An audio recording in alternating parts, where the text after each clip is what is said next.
భారతదేశం అనేది చాలా జ్ఞానం పుట్టిన దేశం. ఇది ప్రపంచ దేశాలు కూడా భారతదేశం వైపు ఒకప్పుడు ఒక స్వర్ణయుగంలాగా ఈ భారతదేశం జ్ఞానానికి పుట్టినిల్లుగా వెలసిల్లింది. ఈ భారతదేశంలో ఒకప్పుడు ఈ విశ్వాసాలు కానీ ఈ మూఢనమ్మకాలు కానీ ఇవన్నీ ఉండేటివి కాదు. కేవలం జ్ఞానానికి మాత్రమే నిలయంగా ఉండే ఈ భారతదేశము జ్ఞానం పుట్టిన దేశంగా ప్రపంచ దేశాలు కూడా ఈ బుద్ధుడు నడయాడిన నేలపైన చాలా సంస్కరణలు వచ్చినాయి. ఆ క్రమంలో ఈ భారతదేశం అనేది ఆధ్యాత్మికకు పుట్టినిల్లుగా, జ్ఞానానికి పుట్టిన నిలయంగా ఈ భారతదేశం అనేది ఉండేది. అలాంటి భారతదేశంలో మనమంతా జీవిస్తున్నందుకు చాలా గర్వపడాలి. ఎందుకంటే ఈ బుద్ధుడు నడయాడిన నేలపైన ఏ చరిత్ర చూసుకున్నా, ఎక్కడ చూసుకున్నా కూడా చాలా జ్ఞానంతో యుద్ధం మాత్రమే ఉంటుంది ఈ భారతదేశంలో. ఈరోజు చూస్తున్న కుల మతాలు తారతమ్యాలు లేని స్వర్ణ యుగాన్ని ఈ భారతదేశం చూసింది. అలాంటి భారతదేశంలో మనమంతా జీవిస్తున్నాం. ఒకప్పుడు మనం మొన్న రీసెంట్గా జరుపుకున్నట్టుగా ఏది దసరా అనేది జరుపుకున్నారు అందరూ. వాస్తవానికి అది అశోక విజయదశమి. అశోక విజయదశమి అనేది ఈ భారతదేశంలో ఉద్యమాలకు కానీ చాలా కార్యక్రమాలకు కానీ ఇది చాలా ప్రసిద్ధి చెందింది. ఎందుకంటే బుద్ధుడి జీవితంలో జరిగినవి కూడా అన్ని పౌర్ణమి రోజు జరిగినాయి. దాని తర్వాత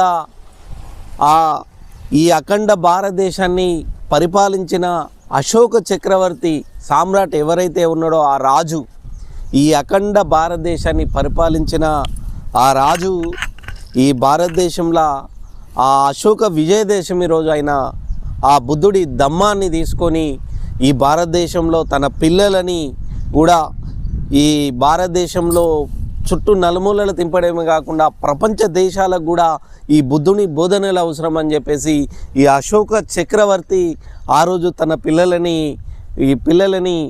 ఆ భారతదేశం కాకుండా ప్రపంచ దేశాలను కూడా ఈ జ్ఞానం పంచడానికి ఈ ధమ్మ బుద్ధుడి స్వేచ్ఛ, సమానత్వం, సౌభ్రాతృత్వంతో పొందిన ప్రేమ, కరుణ, మైత్రి భావన ఇదందరి ప్రజలల్లో జీవితాలలో వెలుగు నిండాలని చెప్పేసి ఆయన యుద్ధాన్ని వీడి ఈ భారతదేశంలో కాకుండా ప్రపంచ దేశాలు కూడా ధమ్మ మార్గాన్ని తన భార్య పిల్లలను కూడా ఆ మార్గాన్ని పంచడానికి తను ఆ రోజు పంపించిందని చెప్పేసి అనేక బుద్ధ క్షేత్రాలు కానీ ఇవన్నీ కూడా మనము పాటలలో కానీ బుక్స్లలో కానీ చరిత్రలలో కానీ ఇది అక్షర సత్యం. ఇది తెలుసుకున్నాం అందరం కూడా, చాలామందికి కూడా తెలుసు. దాని తర్వాత అనేక మార్పులు వచ్చినాయి. దాని తర్వాత బాబాసాహెబ్ అంబేద్కర్ కూడా ఈ భూమి మీద పెను విప్లవాన్ని తీసుకొచ్చిండు. ఇవన్నీ కూడా చర్చించడానికి సిద్ధార్థ ఫౌండేషన్ ఫౌండర్ అన్నపూర్ణమ్మ గారు ఉన్నారు. వాళ్ళు ధమ్మపద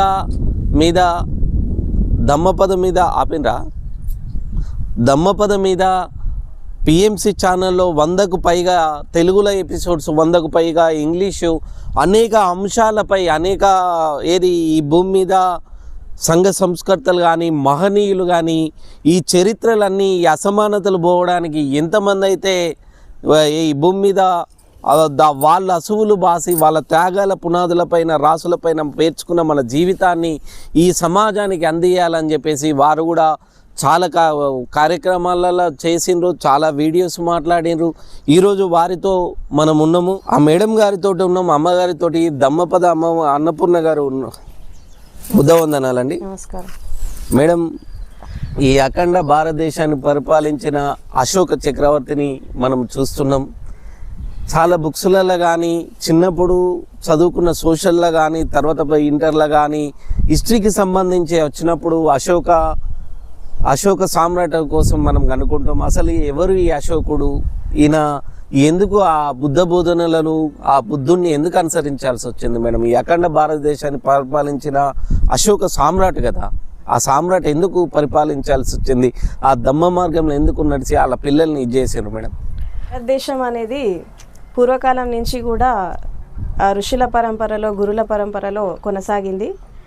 అందులో భాగంగా ఆ రోజుల్లో రాజుల పరిపాలన ఉండేది, ఫ్యూడల్ సొసైటీ ఉండేది భారతదేశంలో. ఆ ఫ్యూడల్ సొసైటీలో ఎంతోమంది రాజులు, అంటే ప్రతి వంశానికి ఒక గురువు ఉండేవాడు, ఒక జ్ఞాని ఉండేవాడు. వాళ్ళని రాజగురువులు అని అనేవాళ్ళు అనమాట. అంటే వాళ్ళకి ఏ ధర్మ సందేహం వచ్చినా, ఏ ఇబ్బంది వచ్చినా, తర్వాత రాజ్యంలో ఏదైనా అలజడి జరిగినా, ఏది జరిగినప్పటికీ కూడా వాళ్ళు ఆ గురువుల ద్వారా ఒక జ్ఞానాన్ని అందుకొని రాజ్య పరిపాలన చేసేవాళ్ళు. అంటే ఇప్పుడు చంద్రగుప్త మౌర్య కానీ, చంద్రగుప్త మౌర్యకి చాణక్యుడు, కౌటిల్యుడు, అండ్ తర్వాత బింబిసారుడికి గౌతమ బుద్ధుడు, తర్వాత ఆ పరంపరలో వచ్చినటువంటి వ్యక్తి అశోక చక్రవర్తి. ఓకే, అట్లా పూర్వకాలం నుంచి కూడా ఒక జ్ఞానిని ఒక గురువులాగా పెట్టుకొని జీవితంలో సత్యాన్ని, ధర్మాన్ని అనుసరిస్తూ జీవితాన్ని అర్థం చేసుకుంటూ రాజరికం ఎట్లా పరిపాలించాలి, ప్రజలను ఎలా బాగు చేయాలి, ఎలా మనము సంపదని సృష్టించాలి, ఇవన్నీ కూడా చాలా స్పష్టంగా అందుకొని రాజ్య పరిపాలన చేశారు ఒకప్పుడు భారతదేశంలో. అయితే అందులో భాగంగా ఈ రాజ్యాలని ఆక్యుపై చేయాలి అనేటటువంటి ఉద్దేశంతో యాక్చువల్లీ అశోక అనేటటువంటి పదానికి అర్థం ఏంటంటే శోకాన్ని జయించినవాడు, అంటే దుఃఖాన్ని జయించినవాడు అని చెప్పి అర్థం. అయితే అశోకుడు మొట్టమొదట తను ఒక ప్రచండ అశోకుడు అని చెప్పి అనేవాళ్ళు ఆయనని. ప్రచండ అశోకుడు అంటే అశోకుడు ఏ రాజ్యం మీద అయితే దండెత్తి వచ్చేవాడో తప్పకుండా ఆ రాజ్యాన్ని గెలిచి వెళ్ళిపోయేవాడు అనమాట. అక్కడ హింస ఎంత జరుగుతోంది, ఎంతమంది చనిపోతున్నారు, ఇదంతా పట్టించుకునేవాడు కాదు. అంటే తన టార్గెట్ ఏంటి, రాజ్యానికి గెలవాలా, అన్నీ ఆక్రమించాలా, వెళ్ళిపోవాలా, తను ప్రపంచ చక్రవర్తి కావాలని అనుకున్నాడు. తన ఉద్దేశం అదే ఉండే స్టార్టింగ్ నుంచి కూడా. సో అట్లా ఉంటూ ఉన్నటువంటి క్రమంలో ఈ కళింగ యుద్ధం వస్తుంది. కళింగ అంటే ఇప్పుడు మనం ఒరిస్సా, ఆ టైంలో జరిగింది కళింగ యుద్ధం. సో ఆ కళింగ యుద్ధం జరిగినప్పుడు అది చాలా పెద్ద యుద్ధం అనమాట. అది జరిగినప్పుడు ఎంతో మంది చనిపోయారు. సరే, తర్వాత ఎంతోమంది నిరాశ్రయులయ్యారు. తర్వాత ఎంతోమంది ఒక విధంగా చెప్పాలంటే ఇల్లు లేక, వాకిల్ లేక, అయిన వాళ్ళని పోగొట్టుకొని చాలా దుఃఖంలో ఉండేవాళ్ళు. అలాంటి టైంలో ఈ గురు పరంపర అనేది వాస్తవానికి చంద్రగుప్త మౌర్య తను మహావీరుడి సెక్ట్లో తను గురువులాగా భావించి మహావీరుడిని జైన పరంపరలో వెళ్ళడం జరిగింది. దాని తర్వాత బింబిసారుడు తర్వాత అజాతశత్రువు తర్వాత అశోక చక్రవర్తి, వీళ్ళని మగధ రాజులు అంటారు, మగధ సామ్రాజ్యం అంటారు. సో ఈ అఖండ భారతదేశాన్ని పరిపాలించేటటువంటి క్రమంలో వాళ్ళ తాతలు, తండ్రులు వీళ్ళంతా కూడా ఒకటే ఫ్యామిలీ బుద్ధ పరంపరలో వాళ్ళు సాధన చేశారు. బింబిసారుడి నుంచి మొదలైంది అది. సో బింబిసారుడు తను చేశాక అజాతశత్రువు కూడా తర్వాత, అంటే ఫస్ట్ బుద్ధుడిని వ్యతిరేకించిన, దాని తర్వాత మళ్ళీ తను కూడా బుద్ధ పరంపరలోకి వచ్చి సాధన చేయడం జరిగింది. అట్లా ఆ పరంపరలో, ఆ వంశంలో వచ్చినటువంటి వ్యక్తి అశోక చక్రవర్తి. సో అట్లా తను కూడా స్టార్టింగ్లో హింసని ఎక్కువ ప్రేరేపించేవాడు. సో హింసని అంటే క్షత్రియుడి యొక్క ధర్మం ఏంటి, రాజ్య పరిపాలన చేయాలి, ప్రజలను కాపాడాలి, వేరే రాజ్యాలను దండెత్తాలా, తర్వాత అన్ని రాజ్యాలు అక్కుపై చేసి ఒక సమిష్టిగా ప్రపంచాన్ని ఏలాలి అనేటటువంటి అలెగ్జాండర్ ఎలాగైతే కోరుకున్నాడో ప్రపంచాన్ని ఏలాలని తను కూడా అలాగే కోరుకున్నాడు. ఆ కోరుకుంటూ రాజ్యాలను అక్కుపై చేస్తూ ఇటు ఆఫ్ఘనిస్తాన్ అయితేనేమి, ఇటు పాకిస్తాన్ అయితేనేమి, ఇటు నేపాల్, బంగ్లాదేశ్, శ్రీలంక, ఇదంతా కలిపి ఒకప్పుడు అఖండ భారత్ అనేవాళ్ళు. దీన్ని ఇప్పుడు విడిపోయింది, కానీ ఒకప్పుడు ఇదంతా కలిపి భారతదేశం అంతా ఒకటే. ఇప్పుడు మనము నైబరింగ్ కంట్రీస్ ఏవైతే ఉన్నాయో మనకి ఇప్పుడు ప్రజెంట్, అవన్నీ కూడా ఒకప్పుడు భారతదేశంలో భాగం. కాబట్టి అన్నీ ఆక్యుపై చేస్తున్నటువంటి క్రమంలో కళింగ యుద్ధంలో ఏం జరిగిందంటే బాగా హింసని చూశాడు.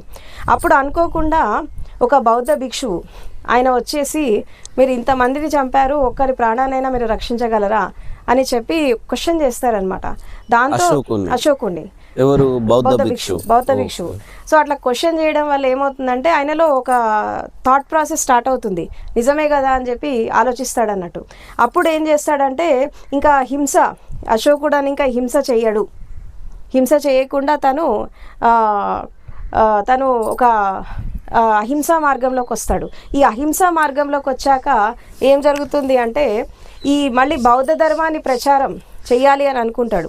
అంటే ఏదైతే వాళ్ళ ఫోర్ ఫాదర్స్ చేసుకుంటా వచ్చారో అందులో భాగంగా తను కూడా ధర్మ ప్రచారం చేయాలి అనుకొని ఆయన భార్య పిల్లల్ని అంటే సంఘమిత్ర కావచ్చు, తర్వాత వాళ్ళ కొడుకు కావచ్చు, ఇలా చేస్తూ చేస్తూ దానం చేయడము, ధర్మం చేయడం, టోటల్గా దుఃఖం నుంచి విముక్తయ్యాడు. అంటే అశోకుడు అంటే ఇప్పుడు తను చేసినటువంటి హింస కానీ రకరకాల ప్రక్రియలు వీటన్నిటి వల్ల ఎంతమంది సఫర్ అయ్యారు.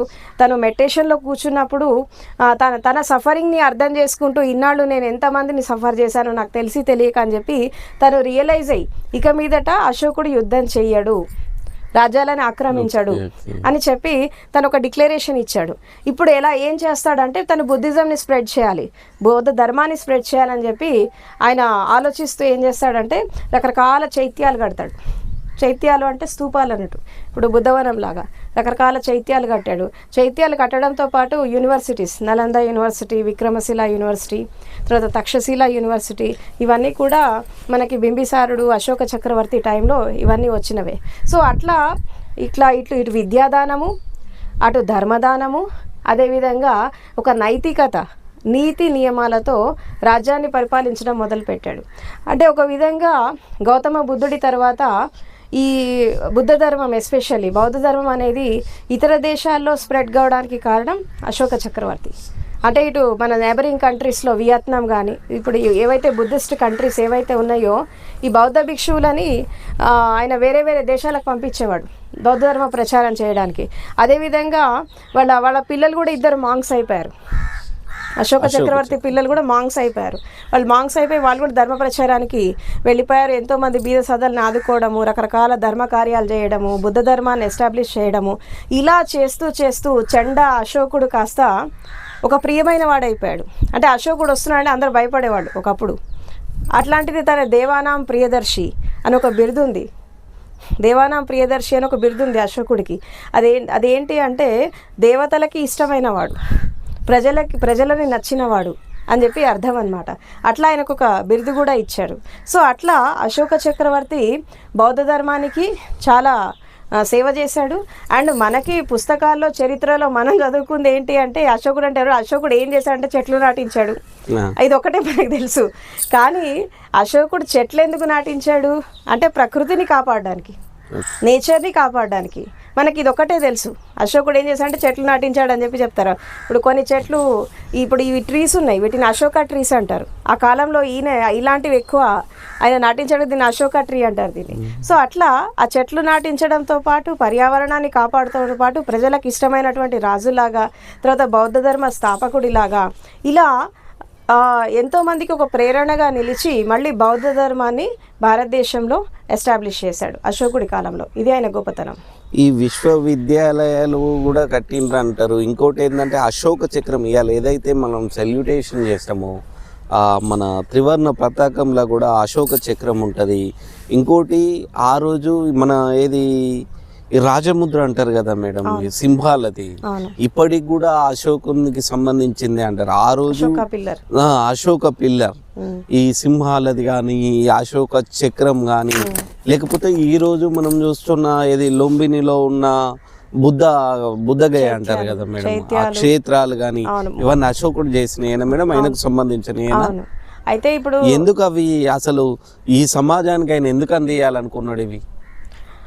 యాక్చువల్గా ఆయన బౌద్ధ ధర్మాన్ని ప్రచారం చేస్తున్నటువంటి క్రమంలో బుద్ధుడు జ్ఞానోదయం పొందినటువంటి ప్లేస్ బుద్ధగయ, అక్కడ మహాబోధి టెంపుల్ కట్టించాడు ఆయన.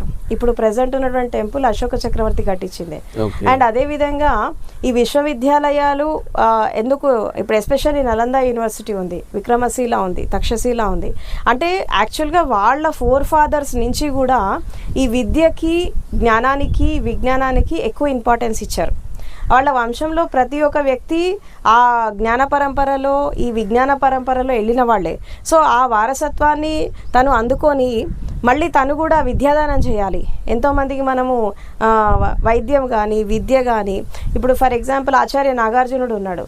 ఆయన తక్షశిల యూనివర్సిటీలో ఆయన ప్రొఫెసర్గా పనిచేస్తున్నటువంటి క్రమంలో ఆ కాలంలోనే ఇదంతా కూడా జరిగింది. ఇప్పుడు ఆ ఆచార్య నాగార్జునుడు కూడా వల్లభరాజు ఆయన కూడా. సో ఇట్లా ఇక్కడ ఏంటి అంటే ఈ యొక్క అశోక చక్రవర్తి నుంచి ఈ బౌద్ధ పరంపర అనేది మళ్ళీ ఒక కొత్త కోణాన్ని తీసుకుంది, కొత్త డైమెన్షన్లో వచ్చింది. ఆ డైమెన్షన్లో వస్తూ వస్తూ అక్కడ ఏం జరిగిందంటే ప్రతి ఒక్క స్థితిలో మనము బుద్ధ ధర్మాన్ని ఈరోజు మనము ఇన్ని మొనాస్ట్రీస్, ఇన్ని విహారాలు, ఇన్ని చైత్యాలు, దాదాపు 82,000 చైత్యాలు కట్టించాడు ఆయన మొత్తం ప్రపంచవ్యాప్తంగా. ఈ చైత్యాలు కట్టించడంలో ఏమైపోయిందంటే ప్రతి చోట ఈ యొక్క బుద్ధుడి యొక్క ప్రచారం జరగడము, విహారాలు జరగడము, ఇవన్నీ కూడా చాలా ఎస్టాబ్లిష్మెంట్ జరిగింది. అంటే మళ్ళీ అంటే ఎందుకు అసలు అశోకుడు బుద్ధ ధర్మానికి రావడానికి కారణం ఏంటంటే కళింగ యుద్ధం అయితే ఆయన ధమ్మ దీక్ష తీసుకుంది కూడా అక్టోబర్ 14 రోజే. దాన్ని అందుకే అశోక విజయదశమి అంటారు. అంటే దసరా రోజు విజయదశమి నాడు అశోక చక్రవర్తి దసరా నాడు మనకి అక్టోబర్ 14 రోజే ఆయన ధమ్మ దీక్ష తీసుకున్నాడు. అది వాళ్ళ పిల్లలు, వాళ్ళ ఫ్యామిలీ అందరితో కలిసి. సో ఆనాటి నుంచి అశోక విజయదశమిగా దాన్ని సెలబ్రేట్ చేస్తారు. అండ్ ఆ పరంపరలో భాగంగానే డాక్టర్ బిఆర్ అంబేద్కర్ కూడా, ఆయన కూడా అక్టోబర్ 14, 1956లో ఆయన కూడా ఈ అక్టోబర్ 14 వచ్చేసి బాబాసాహెబ్ అంబేద్కర్ కులాలతోటి మతాలతోటి అట్టుకుతున్న కాలంలో, ఎందుకంటే ఆయన ఒక రాజ్యాంగ నిర్మాతే కాకుండా ఈ ప్రపంచంలో వరల్డ్ ఇంటెలెక్చువల్ అని చెప్పేసి ఏది మన యుఎన్ఓ ప్రకటించింది. ఆయన పుట్టిన దినాన్ని జ్ఞానం పుట్టిన దినోత్సవంగా జరుపుకుంటారు. ఒక అట్టడుగున పుట్టిన వ్యక్తి ఏదైతే బుక్స్లలో చదివినా కానీ చరిత్రలో చూసినా కానీ ఒక స్కూల్ అవతల అంటరానితనంతో ఆయన అంత సఫరింగ్లో ఉండి కూడా కాన్స్టిట్యూషన్ తర్వాత కూడా ఆ బుద్ధుడి బోధనలతోటి మమేకం అవుతూ బాబాసాహెబ్ అంబేద్కర్ గారు 1956 నాగపూర్ దీక్ష భూమిలో ఈ అశోక విజయదశమి రోజే ఈ భారతదేశమే కాకుండా ప్రపంచ దేశాలు కూడా భారతదేశం వైపు చూసేటట్టు ఆనాడు ఏదైతే ఈ భారతదేశంలో అశోకుడు నిర్మాణం చేసిండో, అశోకుడు ఏదైతే ఈ బుద్ధ బోధనలు కానీ ఈ ధమ్మ ప్రచారాన్ని కానీ ఈ భారతదేశంలో ఈ నిర్మాణం చేయడమే కాకుండా ప్రపంచ దేశాలకు చూసిండో, ఆ ప్రపంచ దేశాలు కూడా మరొకసారి ఈ భారతదేశం వైపు చూసేటట్టు ఆ బాబాసాహెబ్ అంబేద్కర్ పెను మార్పు తీసుకొని ఒక ఉద్యమం లాగా చేసిండు దాన్ని. ఎందుకైనా అశోక విజయదశమి రోజే తీసుకోవాల్సి వచ్చింది?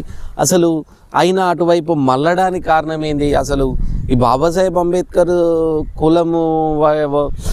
కులంలా చిన్నగా అయిపోయాడు, ఇది అస్పృశ్యుడిగా ఒక అంటరాని వాడిగా ఉండి కూడా ఈ భారతదేశంలో ఆయనంత చదువు ఎవరు ఎడ్యుకేషన్ చదవలే. అస్పృశ్యుడిగా అంటరాని వాడిగా ఉన్న బాబాసాహెబ్ అంబేద్కర్ ఈ ప్రపంచ మేధావి కాగలిగిండు. అట్లాగే అయినంత జ్ఞాన సంపద, అయినంత ఇంటెలెక్చువాలిటీ ఎక్కడ లేదు. ఎందుకంటే ఆయనని యుఎన్ఓ కూడా ఆయన పుట్టిన దినాన్ని జ్ఞానం పుట్టిన దినోత్సవంగా ఆయన ఏప్రిల్ 14 గొప్పగా జరుపుకుంటాడు. ఆ బాబాసాహెబ్ అంబేద్కర్ ఈ భారతదేశ నుదిటి రాతను మార్చి ప్రపంచ దేశాలకు కూడా, అంటే ఇక్కడ స్వేచ్ఛ, సమానత్వం, సౌభ్రాతృత్వం కూడా ఆయన బుద్ధుడి నుండి, అశోక చక్రం నుండి, అశోకుని నుండి ప్రేరణ పొంది ఆ బుద్ధుడి నుండి కూడా ప్రేరణ పొందిందని చరిత్రలో చదువుకుంటాం, బుక్స్లలో చూస్తాం కదా మేడం.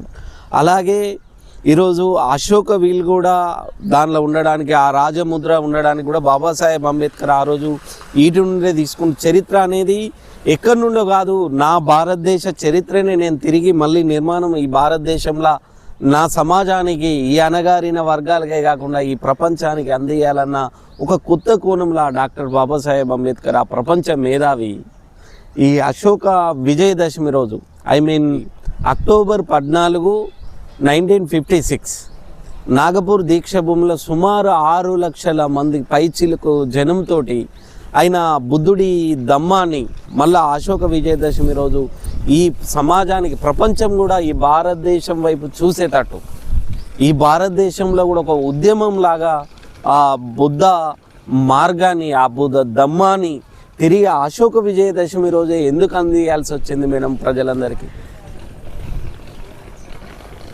భారతదేశంలో మనకి పురాతన కాలం నుంచి కులం, మతం అనేది బాగా జీర్ణించుకుపోయింది ప్రతి వ్యక్తి లోపల. సో చాలామంది జ్ఞానులు ఈ కుల నిర్మూలన చేయాలి, కుల మతాలకు అతీతంగా జ్ఞానం అందాలి, సత్యం అందాలి, ధర్మం అందాలని చెప్పి ఎంతోమంది ప్రయత్నం చేశారు. అందులో భాగంగానే గౌతమ బుద్ధుడు ఆయన ఆ కాలంలో కుల వ్యవస్థ బాగా ఉండేది, బుద్ధుడి కాలంలో ఆ కాలంలో కూడా కుల వ్యవస్థ ఉంది. ఓకే. అంటే అప్పటికి ఈ అట్టరాని వాళ్ళు, ఈ అస్పృశ్యులు, వీళ్ళని దూరం పెట్టడం, వీళ్ళని తాకకూడదు, ముట్టుకోకూడదు, వాళ్ళు నడిచిన దారిలో నడవకూడదు, ఇవన్నీ చాలా కండిషనింగ్గా ఉండేది సొసైటీ అనేది ఆ టైంలో. అయితే అప్పుడు బుద్ధుడు ఏం చేశాడంటే, ఆయన ఎప్పుడైతే జ్ఞానోదయాన్ని అందుకున్నాడో, ఇక్కడ మనుషులంతా ఒకటే, మానవత్వం అంతా ఒకటే, ఇక్కడ కులం మతం అనేది ఏమీ లేదు, మనిషిని మనిషిలాగా చూడాలి, మనిషిని మనిషిలాగా గౌరవించాలి, అంటరానితనం అనేది ఏమీ లేదు అని చాటి చెప్పడానికి మొట్టమొదటిసారిగా భారతదేశంలో గౌతమ బుద్ధుడు కేవలం ఒకప్పుడు జ్ఞానం అంటే అప్పర్ కాస్ట్ వాళ్ళకే ఎక్కువ అందేది, అంటే బ్రాహ్మిన్స్ కానీ క్షత్రియాస్ కానీ వీళ్ళకే అందేది, వైశ్యులకి వీళ్ళకి అందేది. కానీ ఈ యొక్క లోవర్ సెక్ట్స్ ఉన్న వాళ్ళకి వీళ్ళని దూరం పెట్టేసేవాళ్ళు, అసలు వీళ్ళని మనుషుల్లాగా కూడా చూసేవాళ్ళు కాదు ఒకప్పుడు. అంటే అంతా వాళ్ళ ఎదురు పడితే కూడా తప్పు, వాళ్ళని తాకితే తప్పు, ముట్టుకుంటే తప్పు, వాళ్ళు నడిచే దారిలో నడిస్తే తప్పు, ఇలా దూరం దూరం అంటూ వాళ్ళని దూరం నెట్టేశారు. సో ఇట్లా బుద్ధుడు వచ్చాక ఏం జరిగింది అంటే, ఆయన ఒకసారి ఒక ఊరికి వెళ్తాడు. ఊరికి వెళ్తున్నప్పుడు బుద్ధుడిని విరోధించే వాళ్ళు కొంతమంది ఉంటారు. ఆయన ఊర్లోకి రావద్దని దారిలో ముళ్ళేస్తారు, ఆ కాలం ముళ్ళేస్తారు. ఆయన ఊర్లో ధర్మ ప్రచారానికి అని వెళ్తే ముళ్ళేస్తారు రాకుండా. అది వేసినప్పుడు నేను మీ ఊరికి వచ్చాను, నేను భిక్ష తీసుకోవడానికి వచ్చాను, మీ ఊర్లో ఇట్లా ధర్మ ప్రచారం చేయడానికని వచ్చా అంటే, నువ్వు మా ఊరికి రావద్దంటారు. నువ్వు రావద్దనే ముళ్ళకాని చేశాము, మీరు రావద్దని అంటారు. అప్పుడు సరే, నీకు అంతా నువ్వు భగవంతుడి వట కదా, నువ్వు భగవాన్ వట కదా, నీకు జ్ఞానం ఉందట కదా, నువ్వు అవన్నీ దాటుకొని రా, అప్పుడు మేము ఆ ఊర్లోకి రానిస్తామంటే బుద్ధుడు ఒక్కొక్క ముళ్ళ మించి అడుగేసుకుంటా వస్తాడు. ఆ వస్తున్నటువంటి క్రమంలో ఇక్కడ పండితులు ఉంటారు, వేదాలు చదివిన వాళ్ళు ఉంటారు, బ్రాహ్మణులు ఉంటారు. ఒక నిమ్న జాతికి చెందినటువంటి ఒక వ్యక్తి ఆ రోడ్లు ఊడుస్తూ ఉంటాడు. ఊడుస్తూ ఉన్నప్పుడు అరే బుద్ధుడు ముళ్ళ మించి నడుస్తూ వస్తుంటే అతనికి బాధ కలుగుతుంది లోపల. వీళ్ళంతా నవ్వుతూ ఉంటారు బుద్ధుడు వస్తుంటే, ఆ రోడ్లు ఊడ్చే అతనికి బాధ కలుగుతారు, ఈయన ఇంత పెద్ద సన్యాసి నేను అవమానిస్తున్నారు అని చెప్పి ఆయన ముళ్ళ మించి నడుచుకుంటూ వస్తే రక్తం కారుతూ ఉంటుంది కాళ్ళకి, బుద్ధుడికి. అది కారుతూ ఉంటే ఆయన చూసి తట్టుకోలేక దనదన చీపురు పెట్టి ఆ ముళ్ళని పక్కకు నెట్టేస్తాడు. అతను పక్కకు నెట్టేశాక బుద్ధుడు లోపలికి వచ్చాక అతను టచ్ చేస్తాడు, ఏది ఆ రోడ్లు ఊడ్చే ఆ వ్యక్తిని టచ్ చేస్తాడు. తన పేరు సుబోధి. అతన్ని టచ్ చేసి ఫస్ట్ మీరు నన్ను తాకద్దు, నేను అస్పృశ్యుడిని, నేను అంటరాని వాడిని, మీరు మైలబడిపోతారని తన భాషలో తను మాట్లాడుతూ ఉంటాడు. ఆ రోజున కల్చర్ అస్పృశ్యత అనేది ఏమీ లేదు, ఇది మనిషి లోపల ఒక జాడ్యాన్ని నింపింది, అంటరాని వాళ్ళు ప్రకృతి ధర్మానికి పంచభూతాలకి లేనటువంటి అంటూ సొంటూ మనకెందుకు, ఇదంతా కాదు, మనుషులంతా ఒకటే అని చెప్పి ఫస్ట్ టైం అతన్ని ముట్టుకొని ధర్మదీక్ష ఇస్తాడు సుబోధికి. సో అట్లా బుద్ధుడి కాలం నుంచి కూడా బుద్ధుడు కులాన్ని మతాన్ని వ్యతిరేకించాడు, మానవత్వానికి ఇంపార్టెన్స్ ఇచ్చాడు, సత్యానికి ధర్మానికి ఇంపార్టెన్స్ ఇచ్చాడు. అసలు ధర్మం అంటే ఏంటి ఇక్కడ బుద్ధుడు విషయంలో చెప్పాలంటే, ధర్మం అంటే ప్రకృతి ధర్మం, విశ్వధర్మం, మనిషి ధర్మం, తర్వాత జీవిత ధర్మాలు, తర్వాత జీవిత సత్యాలు, వీటి గురించి చెప్పాడు. అండ్ ఇవాళ రేపు మనం చూస్తున్నటువంటి ధర్మాలు, హిందూ ధర్మము, ఈ ధర్మం, ఆ ధర్మం, ఇది గ్రేట్ అది గ్రేట్ అని అనుకుంటారు, అది కాదు. అసలు ధర్మం అంటే విశ్వధర్మము.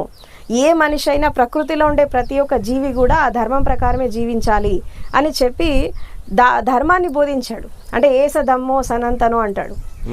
ఇవాళ రేపు వీళ్ళు వాడుతున్న సనాతనం అనే ఆ వర్డ్ బుద్ధుడు కాయిన్ చేస్తుంది, సనాతనో, ఏస ధమ్మో సనాతనో అంటాడు. అంటే ధర్మం అనేది శాశ్వతమైంది, సనాతనమైనది. అసలు ఈ వర్డ్ వీళ్ళు అక్కడి నుంచే తీసుకున్నారు. ఇది బుద్ధుడి మనకి బోధనలో ఉంటాయి, ధమ్మపదంలో ఉంటుంది దీని గురించి.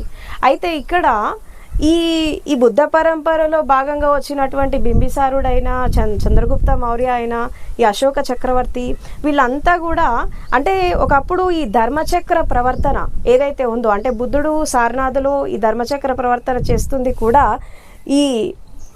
ఈ దసరా టైంలోనే ఆయన ఫస్ట్ ధర్మాన్ని బోధించాడు అనేటటువంటిది ఒక కథ ఉంది. అదే రోజు ఆయన జ్ఞానాన్ని అందించాడు పంచవర్గీయ భిక్షువులకి. ఎవరు? బుద్ధుడు ఫస్ట్ ధర్మ ప్రవచనం సారనాథ్లో. సో ఆ పరంపరలో భాగంగానే అశోక చక్రవర్తి అక్టోబర్ 14 ఆయన తీసుకోవడం జరిగింది. అండ్ అందులో భాగంగా ఇంకా డాక్టర్ బిఆర్ అంబేద్కర్ గారి గురించి చెప్పుకోవాలి అంటే, ఒక విధంగా ఈ కులం మీద, మతం మీద చాలామంది ఉద్యమాలు చేశారు, విప్లవాలు చేశారు, సంస్కరణలు తీసుకొచ్చారు. కానీ డాక్టర్ బిఆర్ అంబేద్కర్ వచ్చాక ఏంటంటే ఒక సమూలమైనటువంటి మార్పులు వచ్చాయి. ఎలా వచ్చాయి భారతదేశంలో అంటే, మనము డైరెక్ట్గా వెళ్ళి సొసైటీలో ఫైట్ చేస్తే మనం నెగ్గలేము వీళ్ళందరి మధ్యలో అని చెప్పి, ఎలా వీళ్ళని మనం అధిగమించాలి అంటే అది జ్ఞానంతో, విజ్ఞానంతో మనం ఎదగాలి ఫస్ట్. అంటే ఎడ్యుకేషన్ అనేది మనిషికి చాలా అవసరం. ఎడ్యుకేషన్ ఉంటే మనం ఎవరినైనా ఎదిరించవచ్చు, ఎలాగైనా పోరాడచ్చు. ప్రతి సబ్జెక్ట్ మీద మనకు కమాండ్ ఉండాలి. వాళ్ళ ధర్మ గ్రంథాలు అయితేనేమి, శాస్త్రాలు అయితేనేవి, ఈ వేదాలు అయితేనే, ఉపనిషత్తులు అయితేనే, ప్రతి దాని మీద ఒక కమాండ్ ఏర్పరచుకోవాలి. ప్రతి భాష నేర్చుకోవాలి. అంటే మనకి చదువు కావాలి. చదువు ఒక్కటే మనిషిని లిబరేట్ చేస్తుంది అనేటటువంటి ఉద్దేశంతో తను చిన్నప్పటి నుంచి ఎన్నో రకాల స్ట్రగుల్స్ ఫేస్ చేసి స్కూలింగ్ ఎడ్యుకేషన్లో కావచ్చు, కాలేజ్లో కావచ్చు, ఈవెన్ వేరే కంట్రీస్కి వెళ్ళి చదువుకున్నప్పుడు కూడా అక్కడ ఫారిన్ కంట్రీస్లో చదువుకున్నప్పుడు బ్లాక్స్కి వైట్స్కి మధ్యలో, ఇండియన్స్కి తర్వాత ఈ బ్రిటిషర్స్ మధ్యలో ఎన్నో రకాల వ్యత్యాసాలు చూశాడు ఆయన. ఈవెన్ ఇండియాకి ఆయన అంత ఎడ్యుకేటెడ్ అయి వచ్చాక కూడా ఆయన ఒక ఆఫీసర్ పోస్ట్లో ఉన్నప్పటికీ కూడా అక్కడికి కూడా ఆయన అటెండర్ వాటర్ తీసుకురమ్మంటే నువ్వు వంటరాని వాడివి, నేను మీకు వాటర్ ఇవ్వమని అంటారు. నువ్వు టచ్ చేయొద్దని అంటారు. కావాలంటే మీ ఇంటి నుంచి నువ్వు తెచ్చుకో అని అంటారు. అంటే అక్కడ జ్ఞానానికి విజ్ఞానానికి ఇంపార్టెన్స్ ఇవ్వలేదు, కానీ కులానికి మతానికి ఇంపార్టెన్స్ ఇచ్చారు. ఇది భారతదేశ చరిత్ర మనం ఎప్పటి నుంచో చూస్తున్నాం. అయితే అంబేద్కర్ వచ్చాక ఏం జరిగింది అంటే మనకి రాజ్యాధికారం కావాలి, మనం చట్టం చేయాలి. ఎందుకంటే మనము చట్టబద్ధంగా ఏదైనా మార్పు రాకపోతే ప్రజలలో మార్పు రాదు అని చెప్పి మెల్లిగా తను ఒక పొలిటికల్ లీడర్ లాగా తను ఎదగడం జరిగింది. అంటే ఇటు ఇంటలెక్చువాలిటీలో, ఇటు సమాజంలో ఒక లీడర్ లాగా ఎదిగాక మనం పొలిటికల్గా కూడా ఎదగాలి అని చెప్పి తను పాలిటిక్స్లోకి ఎంటర్ కావడము, తర్వాత తను ఎంపీ అవ్వడము, దాని తర్వాత మినిస్టర్ అవ్వడము, కాన్స్టిట్యూషన్ రాయడము, ఇదంతా చేశాక చట్టపరంగా మనం మార్పులు తీసుకొస్తే తప్పించి దేశంలో మార్పులు రావు. అది రిజర్వేషన్స్ అయితేనేమి, తర్వాత మనకి ఈ యొక్క రైట్స్ అయితే fundamental rights, fundamental duties, directive principles, policies, judiciary, ఇవన్నీ కూడా ఆ రాజ్యాంగంలో పొందుపరచడం వల్ల ఈరోజు ఉన్నటువంటి బెనిఫిట్స్, అంటే ఉమెన్ రిజర్వేషన్స్ అయితేనేమి, రైట్ టు ఎడ్యుకేషన్ యాక్ట్ అయితేనేమి, ఇవన్నీ కూడా తను చేశాడు. కాబట్టి ఈరోజు మనం అంతా ఇలా ఎంజాయ్ చేస్తున్నాం ఆ రైట్స్ని. సో కాబట్టి అలా తను కేవలము సామాజిక విప్లవమే కాకుండా, సంస్కరణ తీసుకురావడమే కాకుండా, జ్ఞానపరంగా, విజ్ఞానపరంగా, తర్వాత చట్టబద్ధంగా, ఒక నియమబద్ధంగా రాజ్యాన్ని కూడా మార్చి తను ఒక ఉన్నతమైన స్థితిలో వెళ్ళడం జరిగింది. మరి అంబేద్కర్ గారికి బుద్ధుడు ఎప్పుడు పరిచయం అయ్యాడు, ఆయన ఎందుకు బౌద్ధ ధర్మంలో రావాల్సి వచ్చింది అని చెప్పి ఎక్కడ పోయినా కుల వివక్షత వస్తుంది. ఆఖరికి ఆయన మినిస్టర్ అయ్యాక కూడా ఫేస్ చేశాడు ఇది. ఇప్పుడు అంబేద్కర్ గాంధీ డిస్ప్యూట్లో అదే జరిగింది. అక్కడ కూడా అదే జరిగింది, పూనా ప్యాక్ట్ దాంట్లో. సో అక్కడ డిస్ప్యూట్స్ పోవట్లేదు. సో ఆయనకు ఒకటి అనిపించింది, మనం హిందూ ధర్మంలో ఉన్నంత కాలము మనకి డిస్ప్యూట్స్ అనేవి ఉంటూనే ఉంటాయి, వీళ్ళు మారరు, ఇంకా మనం ఇంక ఇందులో ఉండి వేస్ట్ అని చెప్పి ఒక డెసిషన్ తీసుకున్నాడు. అంటే నేను హిందువుగా పుట్టాను కానీ హిందువుగా నేను మరణించాను డిక్లేర్ చేశారు. ఆ డిక్లేర్ చేశాక నెక్స్ట్ ఏం జరుగుతుంది అంటే, మరి ఎక్కడికి వెళ్ళాలి, ఒక ఆల్టర్నేటివ్ చూపించాలి కదా. ఇప్పుడు హిందూయిజం మంచిది కాదని చెప్పాడు, మరి వాట్ ఈస్ నెక్స్ట్ ఆల్టర్నేటివ్ అని అన్ని ధర్మ గ్రంథాలు చదువుతాడు ఆయన. వేదాలు చదివాడు, ఉపనిషత్తు చదివాడు, అన్ని ధర్మ గ్రంథాలు చదివేసి ఏది బెస్ట్ అని అంటే ఆయనకి బుద్ధుడిదిగా అనిపించింది.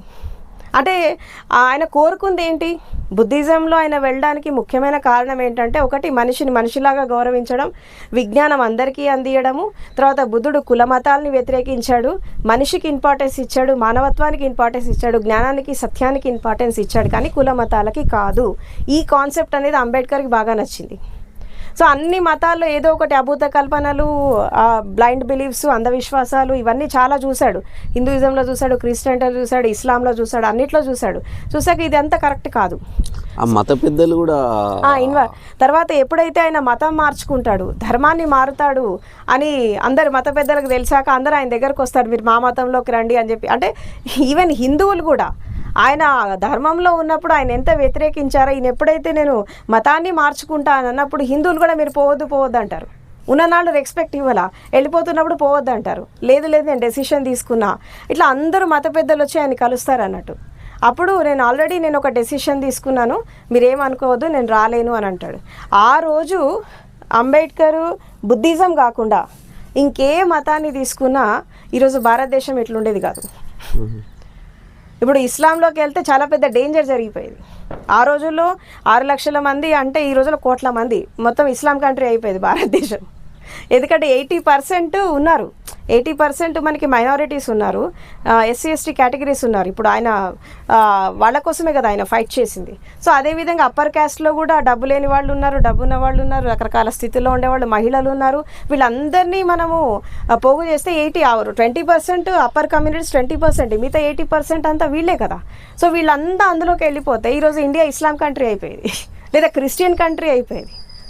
సో ప్రతి ఒక్క దానివల్ల ఏమైపోయేది అంటే వార్స్ జరిగేవి, యుద్ధాలు జరిగేవి, రకరకాల డిస్ప్యూట్స్ వచ్చేవి.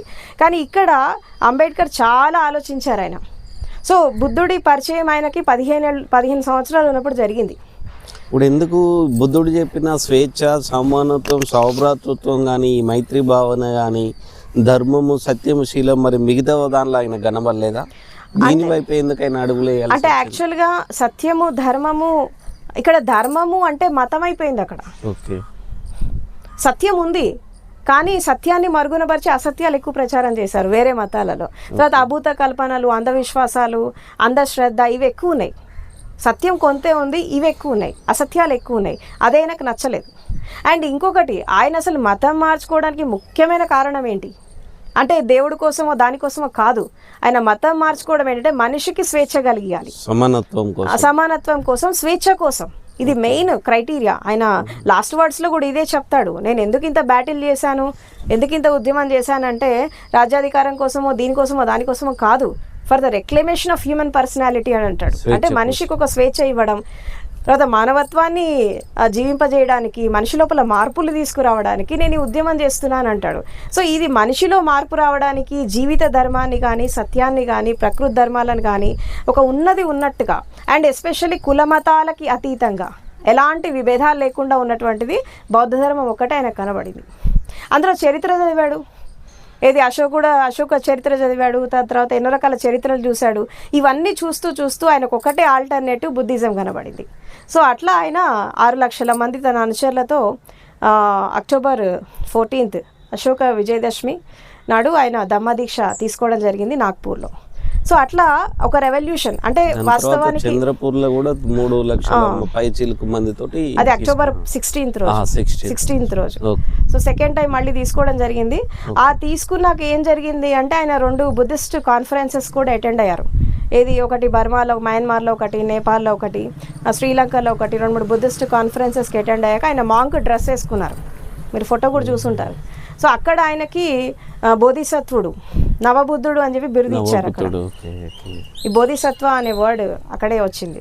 సో నవబుద్ధుడు అంటే నవయాన బుద్ధిజం, అంటే బుద్ధిజంలో కూడా కొన్ని లోపాలు ఉన్నాయి, దాన్ని కూడా సరి చేసి బుద్ధ అండ్ హిస్ ధమ్మ అనేటటువంటి బుక్లో ఆయన కొత్తగా మళ్ళీ బౌద్ధ ధర్మాన్ని చెప్పడం జరిగింది. అండ్ బుద్ధుడు వెళ్ళిపోయాక 4 సెక్ట్స్గా డివైడ్ అయిపోయారు. ఏది మహాయాన, హీనయాన, వజ్రయాన, తేరావాద 4 సెట్స్లో డివైడ్ అయిపోయారు. ఇలా డివైడ్ అయిపోతే మనం ధర్మాన్ని ఎస్టాబ్లిష్ చేయలేము, వీళ్ళంతా కూడా ఏకం కావాలి. మళ్ళీ ఒక బుద్ధిస్ట్ మాంక్స్ని మళ్ళీ ఒక ఏకతాటి పైన తీసుకొచ్చి మళ్ళీ తను నవ బుద్ధుడిలాగా మళ్ళీ తను ప్రొజెక్ట్ అవ్వడం జరిగింది. అంటే భారతదేశంలో బౌద్ధ ధర్మాన్ని వెళ్ళగొట్టారు బుద్ధుడు వెళ్ళిపోయాక, అంటే ఒక 2000 సంవత్సరాల క్రితం. అయితే సాధన పరంగా భారతదేశంలో బుద్ధ ధర్మాన్ని ఎస్టాబ్లిష్ చేసిందేమో ఎస్ఎన్ గోయంకా, సత్యనారాయణ గోయంకా. మళ్ళీ ఒక ధర్మబద్ధంగా మళ్ళీ ఈ బుద్ధ ధర్మాన్ని సామాజికంగా అందరిలో ఎస్టాబ్లిష్ చేసింది డాక్టర్ బిఆర్ అంబేద్కర్. సాధన పద్ధతి తీసుకొచ్చిందేమో ఎస్ఎన్ గోయంకా. సో వీళ్ళిద్దరి ద్వారా మళ్ళీ భారతదేశం నుంచి వెళ్ళగొట్టిన బౌద్ధ ధర్మం అనేది మళ్ళీ తిరిగి భారతదేశంలో ఎస్టాబ్లిష్ అయింది. ఈరోజు దమ్మపద అన్నపూర్ణమ్మ గారు చెప్పినట్టుగా అశోక చరిత్ర కోసము, బుద్ధుడి చరిత్ర కోసము ఈ ప్రపంచాన్ని ఒక దిక్సూచిలో నిలిచిన డాక్టర్ బాబాసాహెబ్ అంబేద్కర్ కూడా ఈ బుద్ధుడి అంటే బుద్ధుని తర్వాత అశోకుడి తర్వాత బాబాసాహెబ్ అంబేద్కర్ ఏదైతే ఉన్నదో ఈ చరిత్ర నిర్మాణంలో ప్రతిరోజు కూడా మనం చెప్పుకున్నట్లుగా టీవీలలో కానీ వేరే కార్యక్రమాల బుక్కులలో కానీ చూసుకున్నట్టుగా చాలా చూసుకున్నాం. అశోక చక్రవర్తి ఆ రోజు అశోక విజయదశమి రోజు ఆయన ఆ బుద్ధుడి కూడా అశోక విజయదశమి రోజు బుద్ధుడు కూడా ఆయన 5 మందికి పంచవర్గ భిక్షులకు కూడా తన దమ్మాన్ని ఇచ్చిండు. ఆ వీల్ ఏదైతే ఉన్నదో ఆ దమ్మ మార్గాన్ని చూపించిన తర్వాత దాని తర్వాత అశోకుడు కూడా ఆ యుద్ధాన్ని ఎందుకంటే ఎదురు లేని చక్రవర్తి ఈ అఖండ భారతదేశాన్ని పరిపాలించి ఒక ఎదురులేని చక్రవర్తిగా ఉన్న అశోకుడు కూడా ఈ హింస కాదు, ఈ హింసని వీడి అహింస మార్గంలో, ఆ బుద్ధుడి ధమ్మం మార్గంలో ఈ ప్రపంచానికి అంతటికీ అవసరం అని చెప్పేసి అయిన పిల్లలని కూడా ప్రపంచమంతా తింపి ఈ బౌద్ధ ధమ్మాన్ని, బుద్ధుడిచ్చిన ధమ్మాన్ని ఈ ప్రపంచానికి చాటి చెప్పడానికి ఆ రోజు వాళ్ళు ఎంతగానో కృషి చేశారు అశోక చక్రవర్తి. అట్లాగే ఇలా మనము లుంబినిలో ఉన్న ఏది మన నేపాల్ అన్నారు, నేపాల్ బుద్ధుడి పుట్టిన ప్లేస్ నేపాల్ కానీ బుద్ధగయ కానీ అనేక క్షేత్రాలు ఆరామాలు కూడా అశోక చక్రవర్తి ఇప్పటికీ సజీవంగా కనిపిస్తాయి. ఈ భారతదేశంలో కానీ ఈ ప్రపంచ దేశాలలో కానీ కనిపించే బుద్ధ ఆరామాలు, క్షేత్రాలు, ఆ బుద్ధ టెంపుల్స్ ఏవై ఉంటే నిర్మాణమై ఉన్నాయో ఆ రోజు అశోక చక్రవర్తి చేసినదే. ఆ అశోక చక్రవర్తిని స్ఫూర్తిగా తీసుకొని ఆ మహాత్మా జ్యోతిరావు పూలే కానీ, సావిత్రిబాయి పూలే కానీ, ఆ తల్లి మాత రమాబాయి తల్లి కానీ, ఆ తండ్రి బాబాసాహెబ్ అంబేద్కర్ కానీ ఈ సమాజంలో కుల మత తారతమ్యాలన్నీ వదిలేసి అందరూ సమానమే, అందరికీ మైత్రి భావన, సత్యము, ధర్మము, శీలము ఇవన్నీ ప్రతి మనిషిలో ఉంటే ఆ ప్రతి మనిషి జీవిత వికాసానికి అవి చాలా దోహదపడతాయి అని చెప్పేసి మనందరిలో అది ఇమిడించడానికి ఆ రోజు నుండి ఈ రోజు వరకు కూడా ఆ బుద్ధుడి ఆలోచనని కొనసాగింపుగానే మనమంతా కలుసుకున్నాం. ఈరోజు అన్నపూర్ణ మేడం గారు చాలా ధమ్మపద అన్నపూర్ణ అమ్మగారు చాలా లోతైన విశ్లేషణ ఇచ్చిన మరి ఒక బుద్ధ స్తూపాలతోటి, బుద్ధ ఆరామాలతోటి ఈ చరిత్రకు సంబంధించిన ఈ ప్రేక్షకులందరి జ్ఞానిసత్వ ప్రేక్షకులకు అందరికీ అందియడానికి మేము మరలా ప్రయత్నం చేస్తాం. Thank you so much madam.